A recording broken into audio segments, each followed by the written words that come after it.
Every week, hundreds of native Afghans are returning to the embattled country. This year alone, 218,000 people have crossed from Pakistan and Iran. And that's only the number for the undocumented returnees. Some return by truck, packing everything they can fit. Others bring only what they can carry. Most have never lived in Afghanistan. Here at the Torkham border, the number of returnees coming from Pakistan has reached such an amount that the humanitarian agencies have built a new road and a transit centre with proper infrastructure to deal with the number of people coming through every day. The IOM has set up centres near the various crossings to register and supply the returnees with cash assistance and some basic goods to last them about a month. We say returnees because Afghanistan is their native country, but for many people they're returning to a country that they barely know. A lot of people left 20, 30 years ago during the Soviet-Afghan War. Their children, their grandchildren were born in Pakistan. So it's a very steep challenge to reintegrate and come back to communities where they may or may not have family connections. Certainly in most cases they don't have land, they don't have jobs lined up ready for them. Many returnees say they are happy to come to Afghanistan because hostility within Pakistan had made life unbearable, even though their job and education prospects in Afghanistan are grim.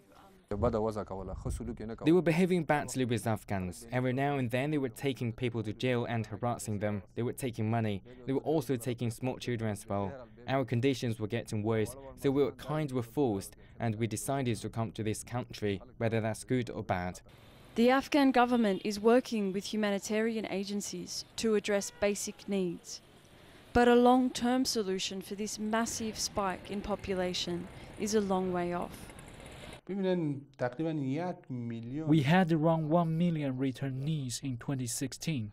Even if we needed just $100 per person, that means we would need $100 million for them, and this is clearly something that Afghan's government can't afford.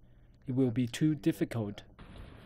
While aid organisations say the number of returnees is likely to surpass last year's 1 million from Pakistan and Iran, observers say Afghanistan is simply not able to cope with this increase. We have a huge crisis in terms of the possibility. Well, there's a number of different things that can happen. One is people will come and they simply won't be able to settle or survive, so they will leave again. There's also the risk that there will be increased conflict as more and more people are competing for fewer and fewer resources. More worrying is you will have a generation of children who will be growing up without an adequate education. We will see a return to the really high levels of maternal mortality and infant mortality that existed in Afghanistan not too long ago. Catherine James, CGTN, Afghanistan.